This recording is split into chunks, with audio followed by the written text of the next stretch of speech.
When infrastructure built to transport children safely is reduced to debris in a turbulent brown river, it suggests a disaster that has already reached its conclusion. The weight of the water has already exerted enough force to buckle and peel away modern asphalt, leaving rural two-lane roads entirely unrecognizable. This destruction is concentrated in the rural communities of central Texas, specifically around towns like Sabinal, the gateway to the hill country. This radar shows a historic, stalled weather system slamming into the corridor between Del Rio and San Antonio. The data identifies this as a rare 500-year flood event unfolding in real time. While these images suggest a disaster that has already peaked, the massive weather system responsible is far from finished. To understand why the physical damage is already so severe, we have to look at the volume. This map estimates over 26 inches of rain, 2 feet of water, fell near Hondo in just 24 hours.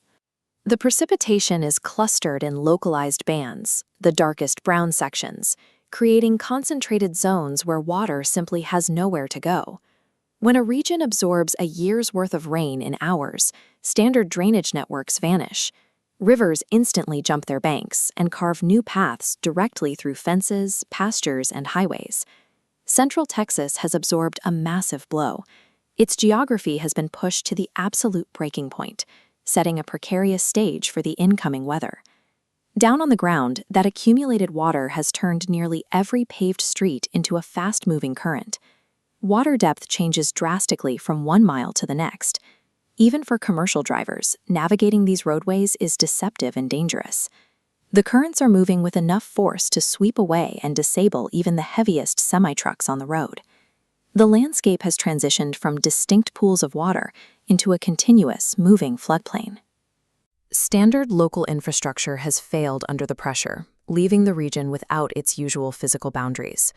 Looking at the latest 24-hour totals, we can see the severe hydrological strain currently placed on the primary regional watersheds. The Sabinal, Frio, and Hondo rivers are absorbing upwards of 13 inches of continuous runoff. As these rivers swell, they sever escape routes, trapping local residents in isolated pockets.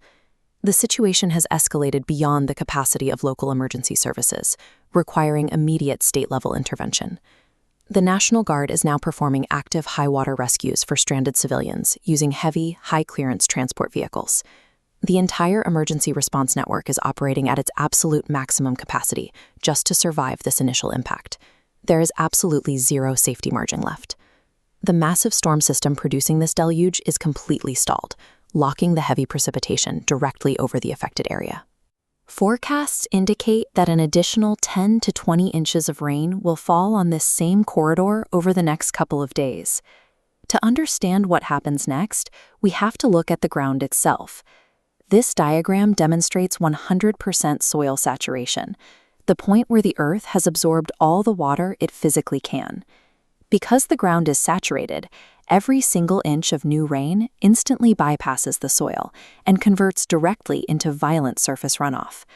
This means the next 10 inches of rain will move exponentially faster and rise higher than the first 10 inches, as the Earth's natural sponge is gone. Compounding runoff forces the water to carve new, unpredictable river channels out of what used to be dry paths and neighborhood roads. This is the reality of a 500-year flood. It is an event of total, compounding systemic failure across an entire landscape. The water also brings secondary threats.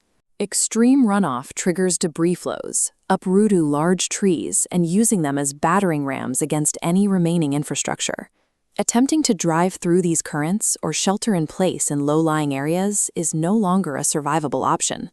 The destruction recorded so far occurred while the ground could still absorb water. Because the earth is now fully saturated, the most dangerous and deadly hours of this flood are still ahead.